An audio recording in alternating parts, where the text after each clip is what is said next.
Kaming chu vanal chuangi ani asai twal veng la ya changin kalau kala pial ra ram moi ti hla kalau sa ang pial ral ramoi ti hla sa omhmel ipuria vin kasia a vanal chuangi sai twal veng lai thade vin hanzai la hetilaya in din khanin man ril ru man mo lutuk lavin in han lak dona te po hei thok te han la in om han tlemin han in ti ha dam deuh ula ti chuanin i aki in buat sei na ang aki te po khati dik lo pal chuanin poiduai the ani a chuwangin audition round hi apoi mo em em a hi ha dam te vin thade vin in buat sei na ang takin han zai chuak ro le len rual zong te u in don ve chinem le shing nun dam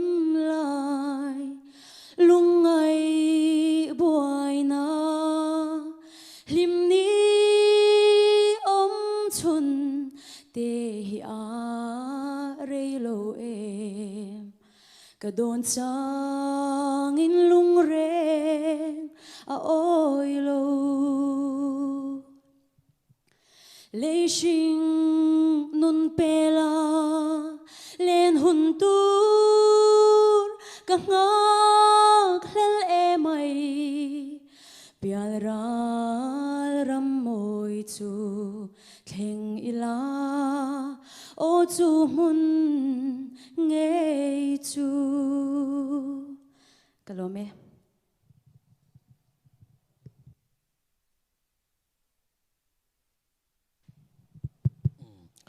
chuangi in buat sei na ipa ini siam shilo deu izai tha kan tilu tuka i o tle maron tham deuh ron om thini o te khasial reu ka te o te hamoi ka tia kalome i la than kha khami lo amo entinan i la thana zirin i omil i sak turi than thiam chuan sang deuh i thlen karinga izai tuna izai po izai tha khop mai kal zel turing an du sak che kalome o puvites ron soyang deuh khanin zan in chu i hla thlan kha afu lutuk lo em manile o ka ti i theina i thiamna enge ron phau chuak phalo dewin ka sia ka lo ui top je ma se izai tha o izai tha lutuk